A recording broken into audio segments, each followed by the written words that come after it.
What's up, party people? This is Jude Mossberg here from Facebook, Jude's Junk, Facebook comic book shop, and YouTube channel.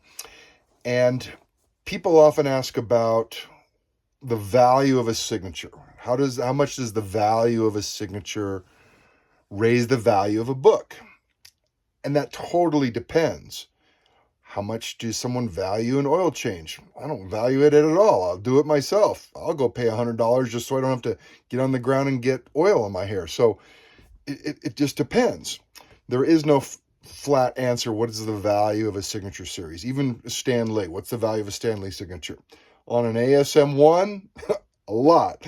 On a no-name 2018 book, maybe $200 if you're lucky.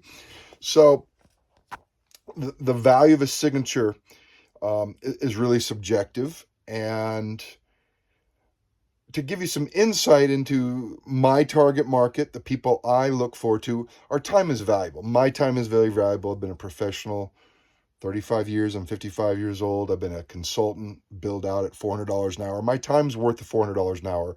I did the math years ago. And you would have to ask yourself, what is your time worth?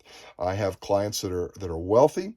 They can drop $1,000 a month on comics, and they got a busy job. And the way they make money is they go do their job.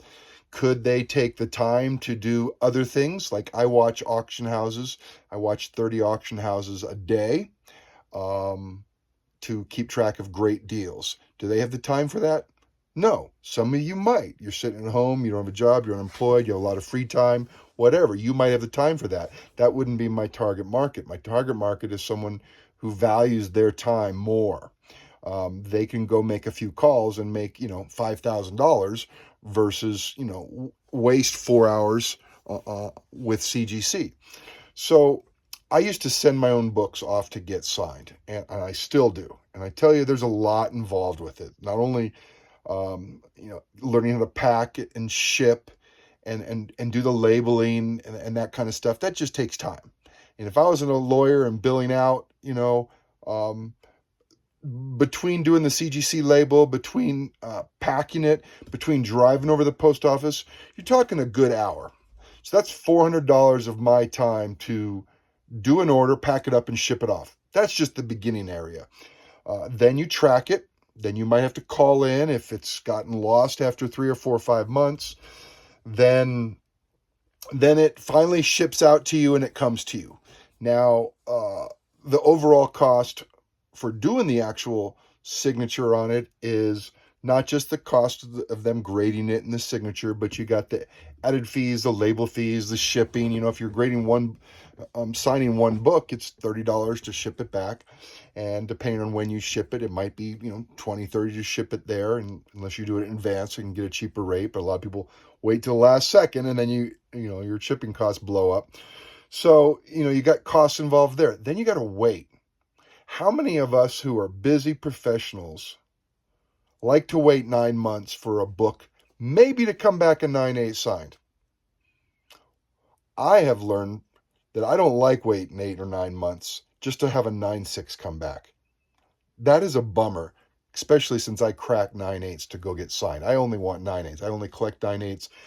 I crack a 9.8, send it in, it comes back a 9.6, I lose $1,000.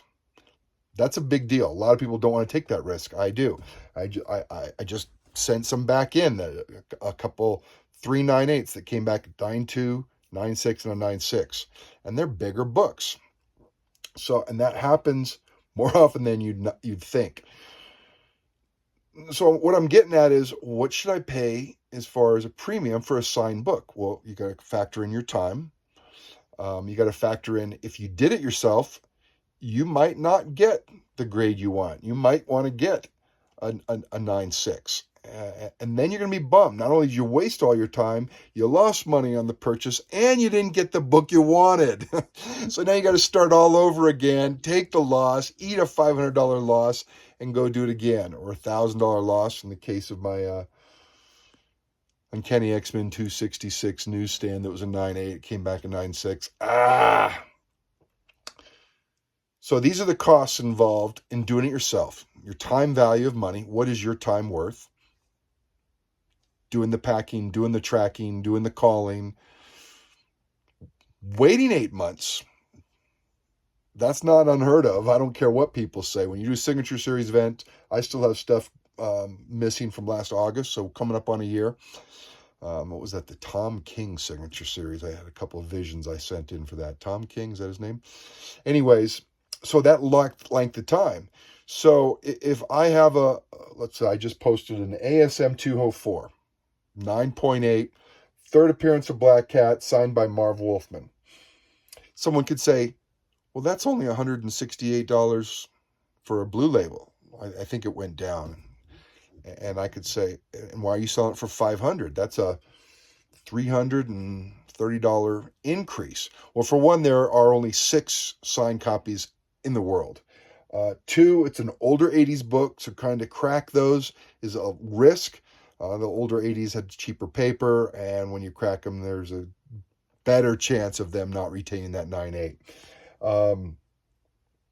2, there's none in the world. So if you want one, you can't just go out and buy one. It's not like there's cheaper ones on eBay, and my goal is to always be the cheapest provider. But when there's only 6, if you're a Black Cat aficionado and you want a 9.8 194, which I do have in a newsstand, and you want the second appearance, which might be 195, 204 is the third appearance of Black Cat.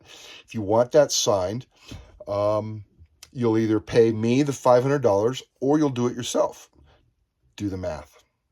What I just said, what's your time worth? Packing it up, sending it in, buying it, sending it in, taking the risk of a 9.8. Some people love that. I actually do that. So I kind of like it.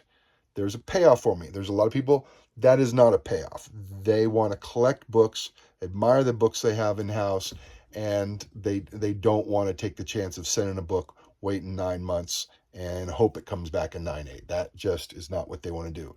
So they'd rather pay the $500 to have one of the few signed third appearances of Black Cat in the world versus do it themselves. Now, if you can do it yourself, that's great. It's just like the oil change. I am not going to change my oil. I don't care. If it's $140 because I got a diesel to get my oil changed, I'm not doing it. I don't know how to do it. Could I figure it out? Yes. But what is my time worth? I already told you, it's worth $400 an hour. So I can get on the phone, do some sales because I have a couple other businesses. Or I could spend an hour, 2 hours dealing with grease, getting dirty, and then trying to figure out how to clean that off, figuring out where to dump the oil, or I can just go pay someone $120.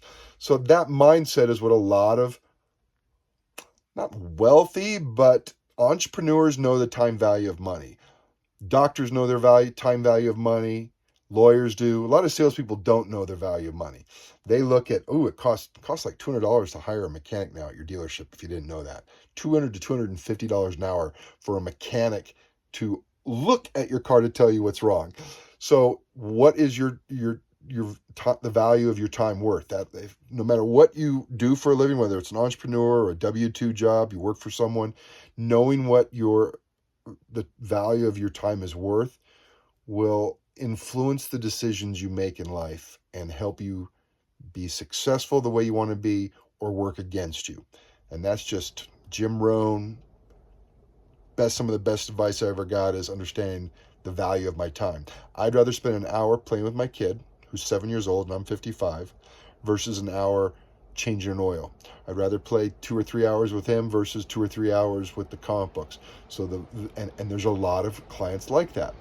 Some people, like me, target those clients. Other people are selling $2 books on eBay and trying to get their profit off of charging $8 for the shipping. I mean, everybody's got to have a model, but I don't see how that's even enjoyable of trying to milk someone off of shipping by jacking up the cost of shipping, and then you send it in a plastic mailer without a backing board because you want to save the 3 cents on the board and the bag. And so anyways, know the value of your money, know the clients you're looking for, and this is why the value of some signed books might seem way more than the cost. Value doesn't equal cost, and a lot of people think value should equal cost, and that could hurt you if that's something you use in your professional life. Know your value of your time. Anyways, happy hunting, guys.